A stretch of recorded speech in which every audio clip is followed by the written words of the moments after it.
ہے، فرمایا یہ ان کو کبھی بھی جہنم کی آگ نہیں چھوئے گی، گارنٹی دی ہے۔ یاد رکھیں، اگر ہمارے اندر اتفاق و اتحاد نہ ہوا، اگر ہم میں سے ہر بندہ اپنے اپنا منہ لیے اپنے اپنے ڈیر اینٹ کی مسجد بنا بیٹھا رہا، تو اسی سے فائدہ اٹھاتے ہوئے ہمارا دشمن، اسی سے فائدہ اٹھاتے ہوئے یہ ہماری کمزوری رہے گی، اسی سے فائدہ اٹھاتے ہوئے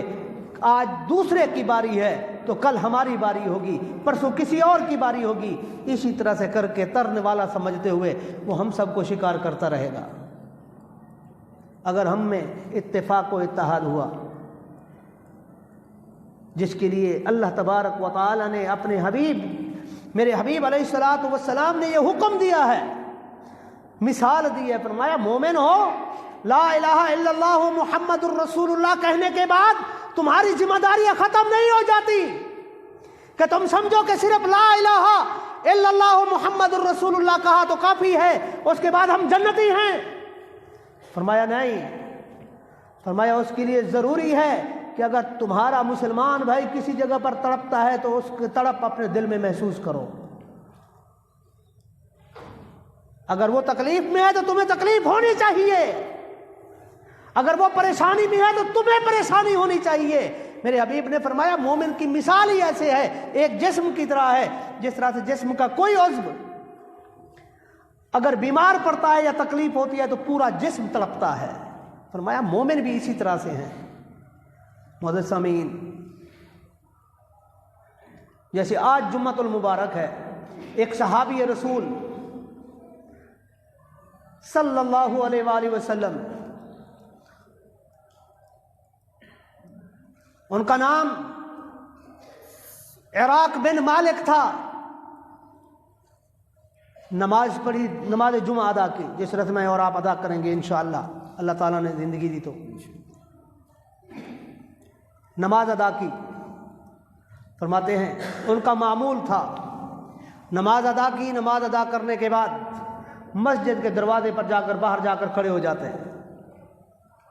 کیا کہتے؟ رب کی بارگاہ میں دعا کرتے، کہ قرآن کی آیات جانتے تھے، قرآن پڑھنا جانتے تھے، قرآن پتہ تھا۔ فرمایا قرآن کریم میں یا ایھا الذین آمنوا اذا نودی للصلاۃ من یوم الجمعۃ فاسعوا الی ذکر اللہ وذروا البیع، اے ایمان والو جب تمہیں جمعے کی طرف آواز آئے،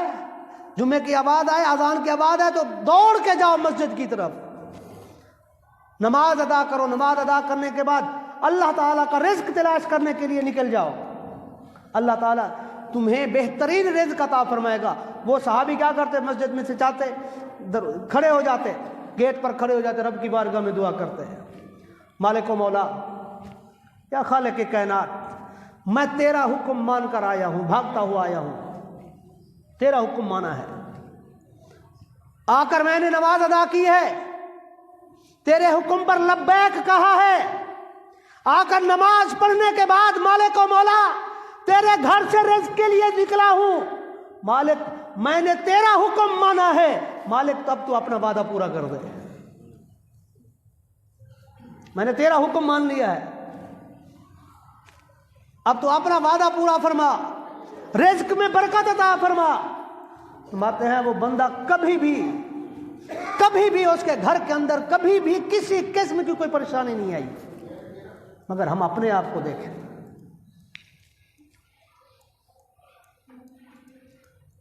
ہم اللہ کی بارگاہ میں حاضر ہوں، رب کی بارگاہ میں حاضر ہو کر رب کی بارگاہ میں گڑ گڑا کر دعا مانگیں، اور یاد رکھیں کسی بھی قسم کی نا اتفاقی قوموں کو برباد کر دیتی ہے، قومیں ختم ہو جاتی ہیں، اور یہی آج ہم بحیثیت قوم دیکھیں، یہی ہمارے ساتھ ہو رہا ہے۔ اس وقت میں اتفاق و اتحاد کی ضرورت ہے، اس وقت میں اپنے ہر مسلمان بھائی کے ساتھ کھڑے ہونے کی ضرورت ہے، اپنے ہر پاکستانی کے ساتھ کھڑے ہونے کی ضرورت ہے، جو بھی پاکستان کے اندر رہتا ہے، چاہے وہ مسلم ہو یا غیر مسلم ہو، ہر کسی کی جان اتنی قیمتی ہے جتنی کسی کی ہو سکتی ہے، اور یہ میرے حبیب علیہ الصلاۃ والسلام کے حکم کے مطابق ہے۔ اگر ایسا نہ ہوتا، ملک کے میں رہنے والے اگر صرف ایک دین کے پیروکار ہوتے، میرے حبیب علیہ الصلاۃ والسلام کبھی بھی میثاق مدینہ کا یہ جو معاہدہ تھا میثاق مدینہ کبھی نہ کرتے۔ ہمیں اسی سے گائیڈنس لینی ہے، اسی سے یہ کرتے ہوئے، اسی پر عمل کرتے ہوئے آگے بڑھنا ہے، اور اپنے ملکوں کی حفاظت کے لیے آج دیکھیے یہ تو دہشت گرد آج اس مسجد میں چلے گئے، پشاور کی مسجد میں نماز پڑھنے والے مسلمانوں کو انہوں نے قتل کر دیا۔ سوچئے ان کے پاس تو سیکورٹی بھی تھی، سب کچھ موجود تھا، ہمارا دشمن کتنا قوی ہو گیا ہے، کس وجہ سے؟ صرف اور صرف ہماری نا اتفاقی اور نا اتحادی کی وجہ سے۔ جب اتنا قوی ہو گیا ہے، وہاں پہ سیکورٹی سسٹم سارا موجود، اس کے باوجود اس نے کام کر دیا، تو ہمارے پاس تو کوئی سسٹم نہیں ہے۔ اگر ہم اتفاق و اتحاد کے ساتھ رہے تو کبھی بھی دشمن ہماری صفوں کے اندر انتشار نہیں پیدا کر سکتا۔ یاد رکھیے، اگر اتفاق نہ رہا پھر اسی طرح سے ہمارے بھائی، ہمارے مسلمان بھائی کسی نہ کسی جگہ پر اسی طرح سے ان کا شکار ہوتے رہیں گے۔ اللہ تعالی ہم سب کو اور ہمارے اداروں کو اللہ تبارک و تعالی مضبوط فرمائے اور ان کی حفاظت فرمائے، اور ہم سب پاکستانیوں کی جان و مال کی حفاظت فرمائے، اور ان دشمنوں، ان دہشت گردوں سے ہمارے ملک کو اللہ تعالی محفوظ فرمائے، اور ان کو نیست و نابود فرمائے جو رسول اللہ علیہ الصلاۃ والسلام کے دین کی کھلم کھلا خلاف ورزی کر رہے ہیں۔ وآخر دعوانا ان الحمد للہ رب العالمین۔